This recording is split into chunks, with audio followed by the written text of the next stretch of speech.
क्या आपने कभी सोचा है कि हम दुखों से मुक्त क्यों नहीं हो पाते? हम जीवन भर खुश रहने की कोशिश करते हैं, पर फिर भी कहीं ना कहीं कोई ना कोई दर्द हमारा पीछा करता रहता है। क्या दुख हमारे भाग्य में बंधे हैं या हम ही उन्हें पकड़कर बैठे रहते हैं?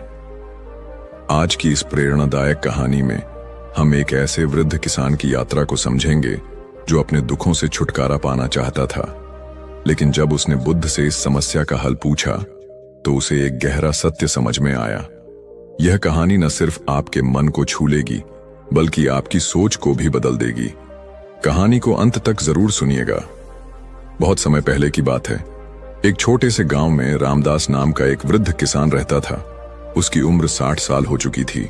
उसका शरीर अब पहले जैसा ताकतवर नहीं रहा था, मगर उसकी आंखों में अब भी जीवन का उजाला था। हालांकि उस उजाले के पीछे अनगिनत दर्द की कहानियां छिपी थीं। रामदास ने अपने जीवन का हर दिन कठिन परिश्रम में बिताया था। सुबह से लेकर शाम तक खेतों में काम करता, मिट्टी से सोना उगाने की कोशिश करता, मगर अब वह मिट्टी जैसे उसकी तपस्या को ठुकराने लगी थी। फसलें पहले जैसी लहलहाती नहीं थीं, जमीन पहले जैसी उपजाऊ नहीं रही थी, जैसे उसकी मेहनत का असर खत्म होता जा रहा हो। परिवार ही उसकी सबसे बड़ी संपत्ति थी। उसकी पत्नी, उसका बेटा और वह छोटी सी खेती, यही उसका संसार था। लेकिन यह संसार अब धीरे धीरे बिखर रहा था। सबसे बड़ा आघात उसे तब लगा जब उसका बेटा, जो उसकी आंखों का तारा था, रोजगार की तलाश में शहर गया और फिर कभी लौटकर नहीं आया। शुरू में रामदास उम्मीद से भरा था। उसे विश्वास था कि एक दिन उसका बेटा वापस आएगा। उसने गांव के हर पंडित, हर साधु से सुना था कि मेहनत और ईमानदारी का फल अवश्य मिलता है। लेकिन साल बीतते गए और वह इंतजार करता रहा। जब भी गांव में कोई शहर से आता, वह दौड़कर उसके पास जाता और पूछता, बेटा, क्या तुमने मेरे बेटे को कहीं देखा? लेकिन हर बार उसे निराशा ही हाथ लगती। धीरे धीरे यह इंतजार एक बोझ बन गया। हर रात वह घर के दरवाजे पर बैठकर आकाश की ओर देखता, जैसे तारों में अपने बेटे की परछाई खोज रहा हो। कभी कभी उसे लगता दरवाजे पर कोई दस्तक दे रहा है, पर जब वह दौड़कर बाहर जाता तो वहां सिर्फ सन्नाटा होता। उसकी आंखों में आंसू आ जाते। रामदास की पत्नी भी अब बीमार रहने लगी थी। उसका शरीर कमजोर हो चला था और रामदास के पास इतने पैसे भी नहीं थे कि किसी अच्छे वैद्य से इलाज करवा सके। वह दिन रात अपनी पत्नी के पास बैठकर उसकी सेवा करता, लेकिन अंदर से टूट चुका था। हर दिन वह अपने खेतों की ओर जाता, मिट्टी को हाथों में लेकर देखता और सोचता, मैंने कभी किसी का बुरा नहीं किया।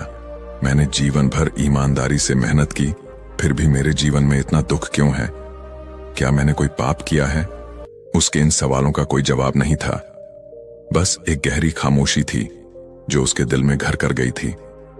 रामदास अब रोज नदी के किनारे जाकर बैठता। वहां बहता हुआ पानी उसे अपने जीवन की तरह लगता, कभी शांत, कभी बेचैन, मगर हमेशा आगे बढ़ने के लिए मजबूर। वह पानी की लहरों में अपना अतीत देखता, अपने बेटे का मासूम चेहरा, अपनी पत्नी की हंसी, अपने खेतों की लहलहाती फसलें। लेकिन अब उसकी दुनिया सूखी और वीरान हो गई थी। उसकी आंखें अब थक चुकी थीं, लेकिन दिल अब भी किसी चमत्कार की आस लगाए बैठा था। क्या मेरी तकलीफें कभी खत्म होंगी? वह खुद से सवाल करता, पर जवाब में केवल हवा की ठंडी साएं साएं सुनाई देती। एक दिन जब वह अपने सूखे खेत से लौट रहा था तो गांव के चौराहे पर हलचल देखी। कुछ लोग उत्साहित होकर आपस में बातें कर रहे थे। गांव में एक बौद्ध भिक्षु आए हैं। सुना है वे स्वयं बुद्ध के शिष्य हैं। वे जीवन के गहरे रहस्य जानते हैं। रामदास ठिठक गया। उसकी बुझी आंखों में हल्की सी चमक दौड़ गई। उसने मन में सोचा, क्या यह कोई संकेत है? क्या ये भिक्षु मेरे सवालों का जवाब दे सकते हैं? रात भर वह सो नहीं पाया। वह करवटें बदलता रहा। दिल में एक अजीब बेचैनी थी, एक उम्मीद जो वर्षों से सोई हुई थी, जैसे अब जागने लगी थी।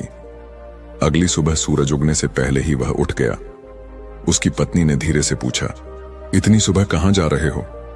रामदास ने हल्की मुस्कान के साथ कहा, शायद अपने सवालों के जवाब ढूंढने। पत्नी ने कुछ नहीं कहा, बस उसकी आंखों में आशा झलक उठी। रामदास उस स्थान की ओर चल पड़ा जहां बौद्ध भिक्षु आए थे। उसकी चाल में अब भी थकान थी, मगर उसके दिल में एक नया संकल्प था। जैसे ही वह वहां पहुंचा, उसने देखा भिक्षु एक शांत मुद्रा में ध्यान में बैठे थे। चारों ओर एक गहरी शांति फैली हुई थी, जैसे समय भी वहां रुक गया हो। रामदास धीरे धीरे उनके पास पहुंचा। वह उनके शांत चेहरे को देखता रहा। ऐसा लग रहा था जैसे वे किसी अलग ही दुनिया में थे, एक ऐसी दुनिया जहां कोई दुख नहीं था, कोई चिंता नहीं थी। जब ध्यान समाप्त हुआ तो रामदास ने कांपते हुए हाथ जोड़कर कहा, स्वामी जी, मैं बहुत दुखी हूं। उसकी आवाज में दर्द छलक रहा था। मेरे पास सब कुछ था, लेकिन अब मेरा बेटा दूर है, मेरी पत्नी बीमार है और मेरी खेती भी ठीक नहीं चल रही। उसके गले में एक भारीपन आ गया, आंखों में आंसू उमड़ पड़े। मैंने भगवान से प्रार्थना की, उपाय खोजे, लेकिन कोई राहत नहीं मिली। कृपया मुझे बताइए, मैं अपने दुखों से कैसे मुक्त हो सकता हूं? वह अब पूरी तरह टूट चुका था। उसकी आंखें उत्तर मांग रही थीं, उसकी आत्मा शांति की तलाश कर रही थी। उसने आशा भरी निगाहों से भिक्षु की ओर देखा। भिक्षु ने ध्यान से रामदास को देखा। उनके चेहरे पर एक अजीब सी शांति थी, जैसे उन्होंने जीवन के हर दुख को आत्मसात कर लिया हो। उनकी आंखों में गहराई थी, एक ऐसा सागर जिसमें रामदास को अपने उत्तर मिल सकते थे। भिक्षु हल्के से मुस्कुराए और बोले, रामदास, मैं तुम्हें एक उपाय बताता हूं, लेकिन पहले तुम्हें एक छोटा सा कार्य करना होगा। रामदास, जो अब तक अपनी तकलीफों के बोझ से दबा हुआ था, थोड़ा सीधा बैठ गया। उसकी आंखों में उम्मीद की चमक थी। क्या कार्य स्वामी जी? उसने अधीरता से पूछा। भिक्षु ने बिना किसी जल्दबाजी के पास रखा एक खाली कटोरा उठाया, उसे रामदास की ओर बढ़ाते हुए कहा, इस कटोरे में नदी से पानी भरो और अपने घर ले जाओ, लेकिन शर्त यह है कि पानी में एक भी लहर नहीं होनी चाहिए। पानी पूरी तरह स्थिर और शांत होना चाहिए। रामदास को यह कार्य बहुत आसान लगा। अरे, यह तो साधारण सा काम है, उसने सोचा। उसके मन में हल्की सी मुस्कान आई। उसे लगा कि उसे अपने दुखों से मुक्ति का मार्ग बस कुछ ही देर में मिल जाएगा। रामदास कटोरा लेकर नदी के किनारे पहुंचा। पानी की सतह चांदी की तरह चमक रही थी, मगर उसकी गहराइयों में हल्की हल्की लहरें उठ रही थीं। उसने बहुत सावधानी से कटोरा डुबोया और धीरे धीरे उसे भरने लगा, लेकिन जैसे ही उसने कटोरा उठाया, पानी में हल्की हल्की लहरें उठ गईं। उसकी उम्मीद को झटका लगा। शायद मैं जल्दी कर रहा हूं, उसने खुद को समझाया। इस बार उसने और भी धीमी गति से कटोरा भरा। उसने बहुत ध्यान दिया कि जरा भी हलचल ना हो, पर जैसे ही उसने हाथ हिलाया, पानी में फिर से छोटी छोटी लहरें दिखने लगीं। उसका मन अब उलझने लगा। वह बार बार कोशिश करता रहा। कभी घुटनों के बल बैठ जाता, कभी सांस रोक लेता, कभी दोनों हाथों से कटोरा पकड़ता, लेकिन हर बार नतीजा वही होता।